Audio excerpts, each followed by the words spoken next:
Let's talk fishing. There's nothing like walleye. And for fishing and eating. Some of the country's best walleye fisheries are right here in Colorado. So Arran Andersen went after a state record at Cherry Creek Reservoir in this week's Fishing Colorado, presented by Sportsman's Warehouse.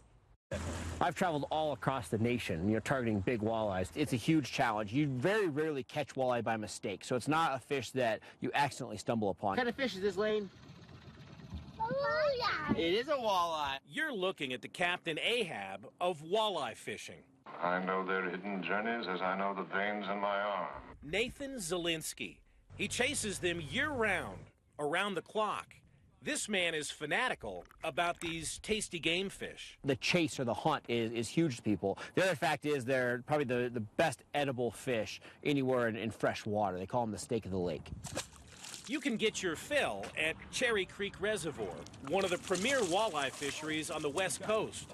Nathan thinks there's a state record swimming in these waters. The Division of Parks and Wildlife nets it in the spring. They have a huge spawning operation to restock this lake as well as other bodies of water in Colorado. And every spring they see these fish that are pushing that state record material, which is 18 pounds, 13 ounces. So, I mean, we're talking, 19, 20-pound walleyes live in this very impoundment right here in the middle of Denver. Yeah, there's another keeper. This is a great time of year to go after them with two easy-to-master techniques. And so I just lift up, hold it. We're casting out this blade bait and working it back, kind of hopping it back. And the idea of a normal jig like a grub is a feed presentation. They have to be hungry to take it. That's where the blade bait crosses over into reactionary fishing. My biggest thing is that your rod stays taut and stays tight.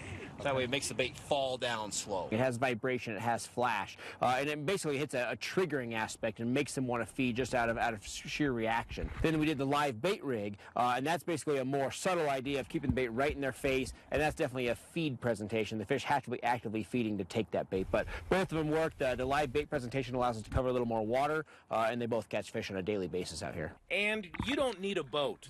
Nathan says shore fishing at Cherry Creek might be your best bet. With the kind of the forage base in here, which is gizzard shad, the walleyes actually push that bait right up against that dam wall. So literally the entire dam is fishable from shore, especially low light periods of the day. So, all night long and for the first 2-3 hours of the day, and then again in the evening. If you get off work at 5 o'clock, you can run over here, shore fish, and be literally in the best spot on the lake. So whether you have a boat or shore, we're fishing that same zone. In search of the white whale, a state record walleye, I'm Arran Andersen.